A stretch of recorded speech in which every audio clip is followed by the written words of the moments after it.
Sistem asla kendini yok etmez ve aynı düzende yeniden başlar. Hani bazen soruyoruz ya, neden dünya nüfusunu azaltmak istiyorlar? Neden karışıklıklar, kaoslar çıkartıyorlar? Amaçları ne? İşte belki bu videonun bitiminde bu sorunuza bir nebze de olsa cevap bulacaksınız. Beni çok etkileyen bir kısa film izledim ve bunu sizinle muhakkak paylaşmam gerektiğini düşündüm. Muhteşem bir sistem sorgulaması yapacağız sizinle ve eminim bu video bittiği zaman bakış açınız değişecek ve bir şeylere daha net anlamış olacaksınız. Animasyon filmi karamsar, yağmurlu bir havada bir grubun iştahlı bir şekilde yemek yemesiyle başlıyor. Bir hizmetkar var ve bu hizmetkar sürekli bu kişilere, bu gruba yemek taşıyor. Buradaki hizmetkara dikkat etmenizi istiyorum. Bende en merak uyandıran kişi bu olmuştu ve videonun ilerleyen aşamalarında aslında ne kadar önemli bir figür olduğunu sizler de göreceksiniz. Bu grupta yemek yiyenler domuz olarak tasvir edilmiş ama her biri dikkatli baktığınız zaman bir meslek grubunu da temsil ediyor aynı zamanda. Burada bir general görüyoruz, bir asker.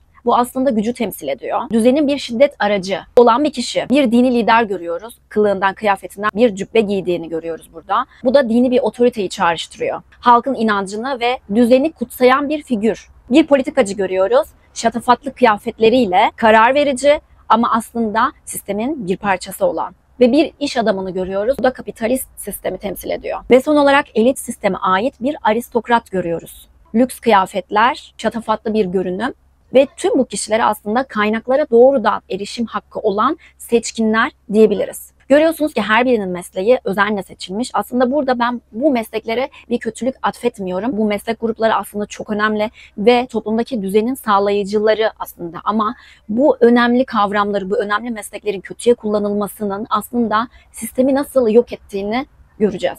Hepsinin domuz olarak tasvir edilmesini ise şuna bağlıyorum. Kıyafetleri, meslekleri değişse de aslında özleri aynı ve aynı amaca hizmet eden varlıklar olduğu için hepsini tek bir öz, tek bir hayvan temsil etmiş. Burada bu doymak bilmez şekilde yemek yiyen seçkinler ve elitler masadayken masanın altında kedileri görüyoruz. Kediler oradan oraya koşuyorlar ve yukarıdaki masadakilerden doymak için kırıntı bekliyorlar, yemek bekliyorlar.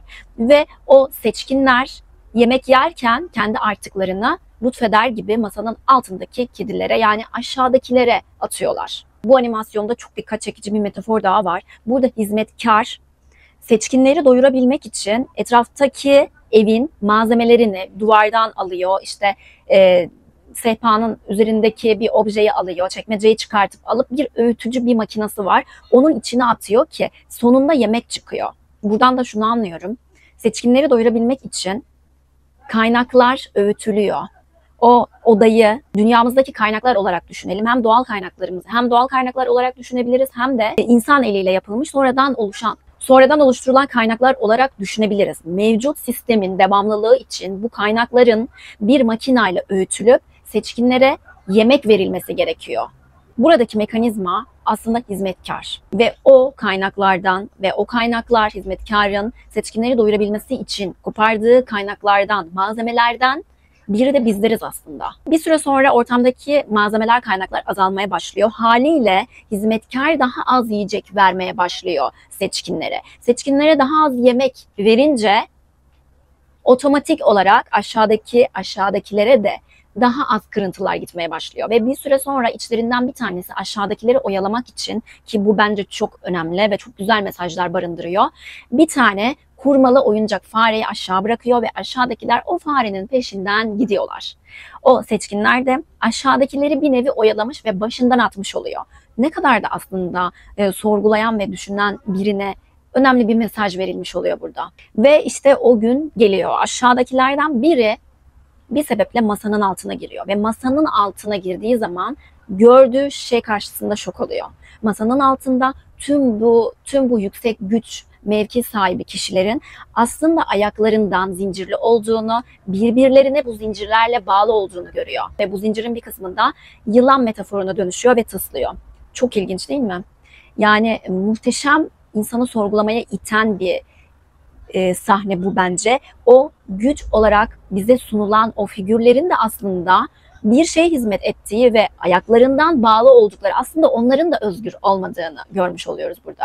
Aslında onlar da sistemin işleyişi için birer oyuncu. Aşağıdakilerin bu sistemi fark etmesi üzerine bir güç oluşturuyorlar ve bu güç kedileri kaplan yapıyor. Ve masadaki seçkinlere bu kaplan saldırmaya başlıyor. Buradan da şu çıkarımı yaptım. Adaletsiz olan, dengenin aşırı bozulduğu sistemler bir gün çökmeye mahkumdur. Ve o aşağıdaki halk, aşağıdakiler güçleniyor, kaplana dönüşüyor, seçkinleri yiyor, masayı dağıtıyor ve mutlu son. Ama yanılıyorsunuz. O öyle olmuyor. Bu da bu animasyon filminin ters köşesi ve çok çarpıcı bir sahnesi bence. Daha sonra benim o animasyon filminin en başında dikkatimi çeken ve aslında çok derin anlamlar barındıran hizmetkar, kaplanın karnını açıyor ve kaplanın karnından küçük kediler çıkartıyor. Onları bir şapkanın içine yerleştiriyor ve o odayı, o düzeni terk ediyor, başka bir yere geçiyor. Ama birebir aynı olan bir odaya, yani birebir aynı olan bir düzene geçiyor. Ve orada görüyoruz ki aynı kıyafetleri giymiş, yine aynı hayvan figüründeki seçkinler yeniden canlanıyor ve sistem yeniden başlıyor. İşte bu beni gerçekten çok etkiledi. Bu animasyon sınıf eşitsizliğini, masanın başındaki iktidar sahiplerini ve masanın altındaki kırıntılarla yetinen emekçiler, yoksullar ve halkı temsil ediyor. Sürekli yemek yemek ve doymamakta tüketim çılgınlığını ve doyumsuzluğu, açgözlülüğü temsil ediyor. Kapitalizmdeki sınırsız tüketim çılgınlığını, kaynakların sürekli aslında onları doyurmak için kullanıldığı, kaynakların aslında sınırsıza yakın olduğu ama kaynakların sadece onlara hizmet etmek için kullanıldığı ve onlar doysun diye aşağıdakilerin aç kalmasını anlatıyor. Ve onlar aç kalırken onlar sorgulamasın diye yukarıdakiler onlara kırıntıları atıyorlar ve oyuncak bırakıyorlar. Ama bir süre sonra bu inanılmaz dengesizlik tabii ki de bu sistemi çökertiyor. Burada bir şey daha dikkatimi çekti. Sizler neler düşünürsünüz bilmiyorum. Aslında aşağıda da bir açgözlülük var. Çünkü kırıntılar atılırken kedilerin de kendi arasında savaştığını, kedilerin kendi aralarında bir kavgaya tutuştuklarını görüyoruz. Bu da bana şunu çağrıştırdı. Aslında aşağıdakilerin de güç eline geçtiği zaman nasıl da açgözlü ve gaddar olduklarını gösteriyor. Bu da insanın fıtratında olan bir şey, bu açgözlülük ve doyumsuzluk. Yani güç kime geçerse çok azdır. Gerçekten adaletli olan çok azdır. Yine dönüp dolaşıp buradaki hizmetkar kavramına gelmek istiyorum. Masada yüzeysel bir bakışta güç sahibi olarak masada yemek yiyen kişileri görüyoruz, değil mi? Onlar gerçek güç sahibi, hizmetkar ise onlara sadece hizmet eden bir figür. Ama o öyle değil işte. Daha derinlere indiğimiz zaman ve daha derin bir bakış açısıyla baktığımız zaman aslında sistemin işleyişinin devamlılığını sağlayan hizmetkar. Çünkü o masanın düzenini koruyan, tabakları veren, kaynakları öğüten, düzeni sağlayan ve devam ettiren kişi aslında hizmetkar.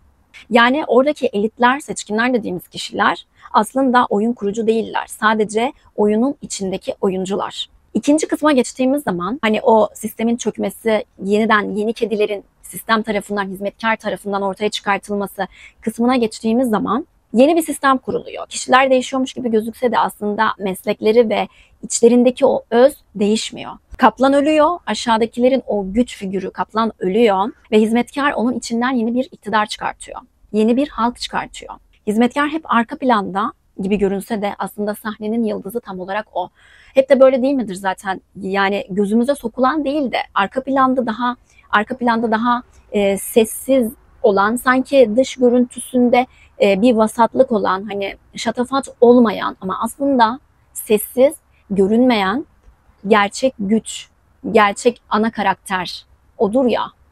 Bu da bence çok şey anlatıyor bize. Buradaki hizmetkar bana medyayı, kurumları, finans sektörünü, perde arkasındaki yapıları hatırlattı. Perde arkasındaki yapıları. Ve onların varlığıyla bu döngü hiçbir zaman bitmiyor. Çünkü gördüğünüz seçkinler halk tarafından, aşağıdakiler tarafından yok edildi. Ama hizmetkar, yani bu perde arkasındaki oluşum yeniden sisteme başlattı. Sistemin sonsuz döngüsü, sistem çöker gibi olurken nasıl tarihteki imparatorluklar, krallıklar, neler neler çöktü tarih boyunca, neler neler yıkıldı. Hiç yıkılmaz denilen sistemler çöktü, yıkıldı. Ama bir şekilde sistem kendini yeniledi ve belki de kılık değiştirmesine rağmen her zamankinden daha da güçlenerek kendini var etti. Ve özünde hala aynı sömürü sistemi var. Ne kadar modernleşse de hani bundan belki 4-5 bin yıl önceki piramitlerin yapımındaki köleler ve piramitlerin yapılmasını sağlayan işçilerdi. Şimdiki sistemde o modern ofislerde ve plazalardakiler ne aslında? Aslında onların da özü aynı değil mi? Yine bir sisteme hizmet etmek. Sadece kılık değiştiriyor. Sadece bulunduğu ortam değişiyor. Aslında hepimiz sistemin birer parçasıyız ve hepimiz bir şeylere hizmet ediyoruz. Bunun aksini söylemek çok iyimserlik olur. Kesinlikle zaman ayırıp sizin de bu animasyon filmini izlemenizi rica ediyorum. İzleyip tekrar buraya gelip yorumlarınızı paylaşabilirsiniz. Belki benim görmediğim daha farklı şeyleri görürsünüz. Bu kanalda sistemi sorgulamaya devam edeceğiz. Ha bize ne katar sistemi sorgulamak diyecek olursanız, hiçbir zaman bu dünyada, bu Matrix'te, bu simülasyonda olduğumuz sürece sistemin tamamen dışına çıkmak çok mümkün görünmüyor arkadaşlar. Yani dağ başında yaşasanız bile yani bu kurulu düzenin yine bir parçası olmaya devam edeceksiniz. Fakat benim mantığım şu: sistemin, düzenin nasıl işlediğini görerek ve bir şeylerin farkında ve bilincinde olarak en azından bu sistemi kendimize göre ayarlayabilir miyiz? Kendimizi onlara değil de kendimize hizmet edecek şekle evirebilir miyiz? Sizler bu konu hakkında neler düşünüyorsunuz? Sizin fikirleriniz, yorumlarınız benim için çok değerli. Güzel yorumlarınızı da okuyorum. Çok teşekkür ederim. Bir sonraki videoda görüşmek üzere.